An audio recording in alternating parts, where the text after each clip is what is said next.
En fait, c'est le fait qu'on ait une relation amoureuse avec quelqu'un d'autre. Voilà, quelqu'un d'autre que son conjoint ou sa conjointe.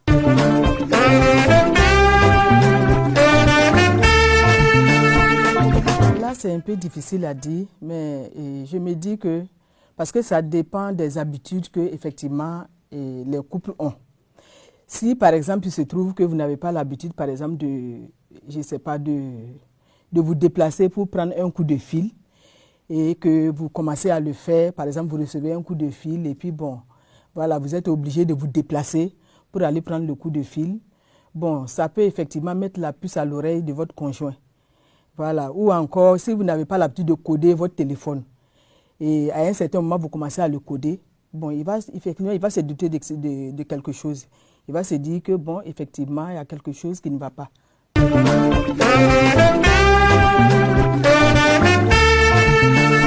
Quand on est adulte, ça dit que deux personnes qui se sont mariées, ça veut dire que c'est deux personnes adultes qui ont la capacité de prendre des décisions raisonnées.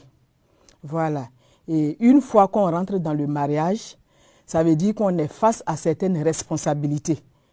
Et je crois que c'est en toute sagesse qu'on va tenir compte de ces responsabilités-là pour effectivement peut-être limiter effectivement sa présence sur les réseaux sociaux.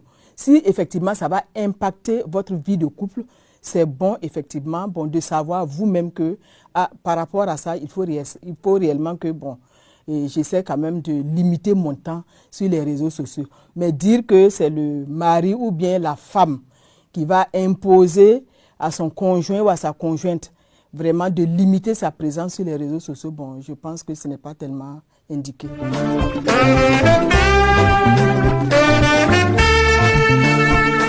C'est une question de sagesse. Quand même, il y a certaines choses qu'on ne doit pas faire. Je me dis que là, ça ne se limite même pas au fait qu'on soit marié ou pas. Voilà, parce que ça dit que chacun doit préserver sa dignité sur les réseaux sociaux, parce qu'on sait que ces images-là, ça voyage, ça va partout. Et il faut vraiment être décent, vraiment, lorsqu'on est présent vraiment sur les réseaux sociaux, il y a certaines choses qu'il ne faut pas faire. Parce que ça va vous rattraper tôt ou tard. Donc, il faut faire beaucoup attention. Et effectivement, comme vous l'avez dit, l'homme marié ou la femme mariée, effectivement, doit faire attention à son image, effectivement, sur les réseaux sociaux. Moi,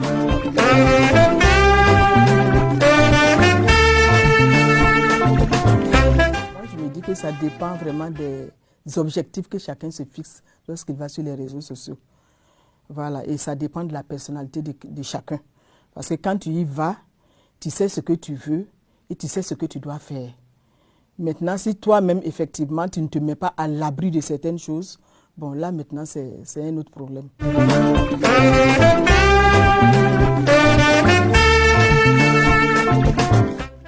Quelqu'un qui vous harcèle sur les réseaux sociaux, vous le bloquez simplement.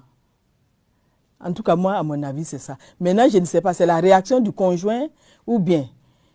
Bon, la réaction du conjoint, je me dis que normalement, on ne doit même pas en arriver là. Lorsque vous constatez que quelqu'un déjà, il vous harcèle ou bien il a des comportements qui ne sont pas inadaptés, mais vous le bloquez tout simplement. Vous n'avez même pas à discuter avec lui.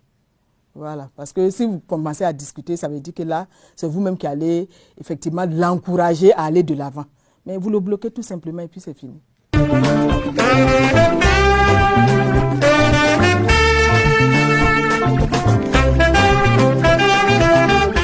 Après toute infidélité, c'est compliqué de rétablir la confiance.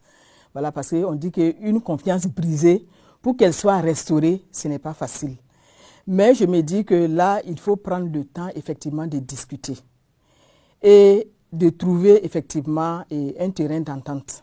Par exemple, celui qui a commis l'infidélité, qu'il arrive à reconnaître son erreur. Voilà, et qu'il prenne des engagements pour ne pas effectivement refaire la même chose.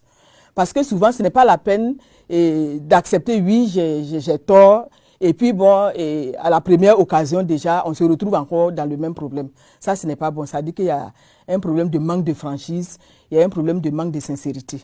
Donc d'abord, reconnaître son erreur, et puis prendre l'engagement de ne pas recommencer. Et maintenant, ça dit que le conjoint peut-être qui a été blessé, lui aussi, c'est vraiment accepter de pardonner. Parce que les erreurs, ça peut arriver. Voilà, les erreurs peuvent arriver il faut qu'il accepte de pardonner pour qu'il puisse vraiment aller de l'avant. Et maintenant, c'est peut-être bon. Maintenant, comme il y a eu ce problème-là, peut-être c'est essayer de voir est-ce qu'on peut restreindre vraiment sa présence sur les réseaux sociaux. Et quelquefois aussi, pour se mettre à l'abri, on peut effectivement mettre, c'est-à-dire que demander, ne rien cacher au conjoint. Voilà. Au moins, c'est bon, c'est ça, on est sur les réseaux sociaux, peut-être qu'on est là pour un but bien précis. Mais ne rien cacher au conjoint. Voilà. Et en ce moment, quand il y a des choses qui ne vont pas, peut-être que lui, effectivement, il peut essayer de vous recadrer. Donc, ce que je peux dire, c'est ça.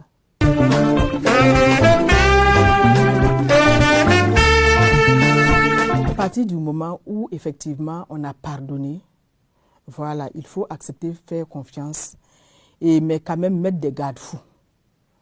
Voilà, il faut mettre des garde-fous à partir de ce moment-là. Et peut-être demander à, je ne sais pas comment je vais dire, à celui qui a commis l'infidélité, quand même, bon, peut-être d'essayer de restreindre sa présence sur les réseaux sociaux. Voilà. Et peut-être ça. Et maintenant, soi-même vraiment accepter, faire confiance de nouveau.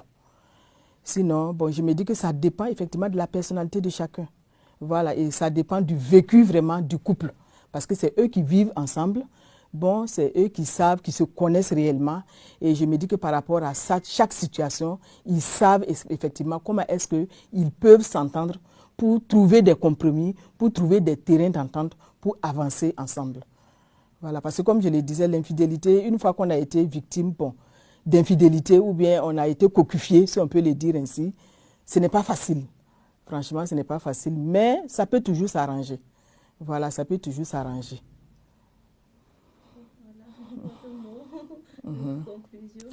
Bon, ce que je peux dire, c'est que les réseaux sociaux ne sont pas mauvais. Et comme je le disais au départ, ça dépend vraiment des objectifs de chacun quand on va sur les réseaux sociaux. Souvent, on a l'impression que, bon, quand on va, surtout pour une femme, quand elle va sur les réseaux sociaux, déjà, elle est étiquetée. On trouve que, bon, c'est une femme qui n'est pas sérieuse, etc., alors que ce n'est pas ça. On a un but bien précis quand on va sur les réseaux sociaux. Puisque c'est un canal pour effectivement atteindre beaucoup de gens. Voilà, par rapport à ce que nous voulons faire. Donc, ça peut avoir un but éducatif. Ça peut avoir un but de sensibilisation. Mais on trouve aussi qu'il y en a qui y vont pour autre chose. Là, maintenant, et ça dépend de chacun, mais peut-être le conseil que je vais donner aux uns et aux autres, c'est vraiment de faire attention lorsqu'on va sur les réseaux sociaux. Voilà. Pour se préserver vraiment de beaucoup de choses qui peuvent vraiment nous rattraper plus tard. Donc, c'est ce conseil-là que j'ai à donner. Et je vais dire aux hommes, n'empêchez pas vos femmes d'aller sur les réseaux sociaux. Voilà, il faut leur faire confiance parce que généralement, c'est les hommes qui refusent. Ils ne veulent pas que les femmes aillent sur les réseaux sociaux parce que ce n'est pas bien. Mais je me dis que quand même, elles sont assez sages, elles sont assez mûres, elles savent vraiment ce qu'elles font. Donc, ce n'est pas la peine de les empêcher, surtout quand c'est pour un but vraiment bien précis et un but vraiment peut-être éducatif ou bien de sensibilisation, etc. Donc, demandez aux hommes vraiment de ne pas empêcher vraiment leurs femmes d'aller sur les réseaux sociaux. Voilà.